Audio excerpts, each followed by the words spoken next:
You're watching 11 Alive Morning News. 11 minutes of nonstop news starts now.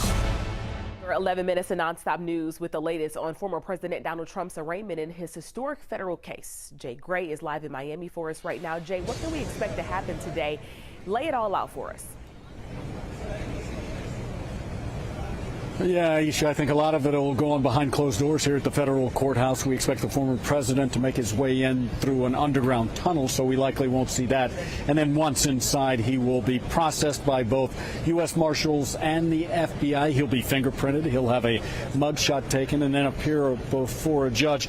The indictment here alleges that the former president violated the Espionage Act, hiding away some of our nation's most guarded secrets, many of the documents dealing with national security. Now, the former president has denied any wrongdoing and is promising to plead not guilty in just a few hours here. We've seen, as the sun's come up this morning, the crowd's continuing to grow here. There's been a line that started overnight of people hoping to get inside, get a seat in the courtroom to watch this history unfold. Miami police, as you would expect, on high alert, getting support from federal agencies and state agencies as well. They say they're prepared for as many as 5 to 50,000 people from both sides in this controversial case to gather here outside the courthouse throughout the day, Aisha. All right, Jay, thank you. We will continue to follow this all throughout the day for you. The Today Show will pick up coverage at the end of your nonstop news. And this morning, a woman is recovering and police have a person in custody after some real scary moments at the most popular park in Atlanta. 11 Alive's Molly Oak joining us live now. Molly, we know an innocent bystander was shot at Piedmont Park. Tell us how she's doing this morning. Aisha, she's in the hospital this morning while police are still investigating the details surrounding the shooting that happened at Piedmont Park. I want you to take a look at your screen. It happened just after 6 o'clock yesterday. Police found a woman shot in the hand after they say an argument escalated to gunfire on the basketball courts. Police say the woman was not part of the fight and was just a witness. We spoke with people who were at the park when the shooting happened, who say they heard gunshots and then saw police cars everywhere. Police do have one person in custody following the shooting. We'll keep you updated as we learn more about the investigation. Back to you all. Molly, thank you. Time now, 6:49 this morning. A young man sits behind bars. Along with his mom and his stepdad, charged in connection to a horrific child abuse case out of Griffin. So Ethan Washburn is accused of beating his little brother over the span of 3 years. The same 10-year-old, police say, was being severely starved by his parents, Krista and Tyler Shinley, who are also charged in this case. Authorities say the child was locked in his room for days at a time without food, water, and access to a toilet.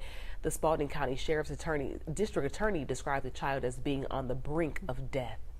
This morning, the Clarkston Police Department is hoping to pay incentives thanks to the help of the mayor that would help them attract new recruits. Currently, the department is understaffed and short by 6 officers. The starting salary is now $53,000. There's also a signing bonus.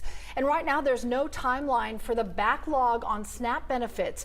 A spokesperson with the USDA's Food and Nutrition Services tells us the agency met with state leaders the 1st of June to talk about the backlog of approximately 67,000 SNAP renewals. The state disperses benefits, but they do so under federal guidelines, and changes must be approved. This morning, DHS tells us there's an ongoing request for federal regulators to approve waivers to help streamline that process. All right, Chesley, we are talking about some of those previously requested cooler days, still pending. Yeah. At least it's a cool start.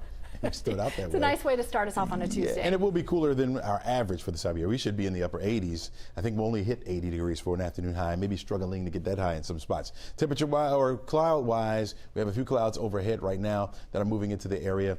We're going to wind up with mostly cloudy skies for today. You may get some slivers of sunshine here and there. And we should remain dry for the most part. There will be a few sprinkles out there. We'll talk about that in just a few minutes. Look at this. Temperatures are down into the 50s in a lot of spots. You got 59 degrees in Conyers over toward Covington as well, 62 degrees in Stockbridge, 61 over in the Noonan, 60 in Chattahoochee Hills in southern Fulton County. You got 57 degrees in Hiram, 57 also in Dallas, 58 Powder Springs, Mapleton, you're at 60, 63 degrees right now in Tucker, 59 up in Roswell, 62 down in East Point at the current hour. Your what to wear forecast calls for, the short sleeves and shorts. You can do that. Of course, it's June in our minds, at least. It's closer to summer. We're getting closer next week. Summer officially begins. You're looking at 80 for an afternoon high temperature, but we should be in the upper 80s by now. Right? So a little bit cooler thanks to the cloud cover and our threats for the rain. It'll be that way for the next couple of days. In fact, right on through Thursday, we have a threat for rain. Highest threat will be on Wednesday at a 50% chance. By Friday, down to less than a 20% chance, and then a 30% chance as we head further into the weekend. You're taking a look at the southeast right now, not much going on. Back off to the west of us, over into Dallas, moving into parts of Arkansas and northern parts of Louisiana. We do have a couple thunderstorms there. Some of those are on the strong to severe side. They will follow along a stationary boundary, or a warm front and a stationary boundary that's down to the south of us. I think this will be the trigger for thunderstorms in our state today. I think the heaviest rain will stay down by that front. Now, it will meander a little bit further to the north. The further north it goes, the higher threat for us. Right now, it's only a 30% chance, and we're looking at only level 1 threat for severe weather, which means an isolated strong severe thunderstorm is possible. Most of the severe weather will stay down to the south of us and will remain there from tomorrow as well, with the level 1 threat remaining over our area. So that means a few of those thunderstorms that happen to pop up in the area, which only a few of us will receive, will be on the strong severe side, packing some gusty winds. Most of that heavy rain will stay down to the south of us, over toward the Macon area, not only for today, tomorrow as well. And then it becomes a little bit more widespread by tomorrow afternoon, moving further off to the north, and on Thursday as well. You see these rounds of thunderstorms that will be moving into our forecast area. Temperature wise, we stay on the cooler side until we get toward the end of the week. 87 degrees for the high on Friday, and then more wet weather comes as we head into Father's Day weekend. Right now, a proposed teen curfew is moving forward to the full Atlanta City Council hours after the Public Safety Committee voted to change it. Ariana Manise has more for us in Atlanta. Ariana, for months leaders have been talking about a curfew. This is a big step forward. What happens next?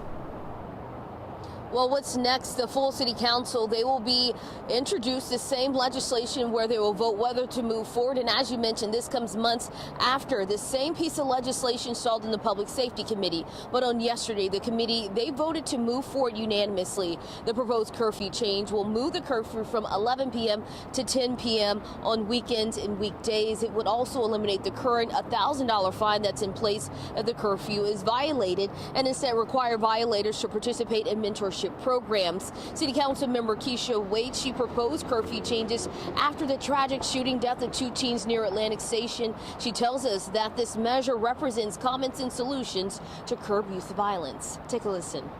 It's my belief, had we had this conversation back in November, when we wouldn't be having this conversation, surrounding Breasia Powell's loss. This is a tool for the law enforcement community. I believe this is another tool for parents. I think with the loss of Breasia Powell, I think Zion and Cameron, I think we have to have good policy in place that protects our children.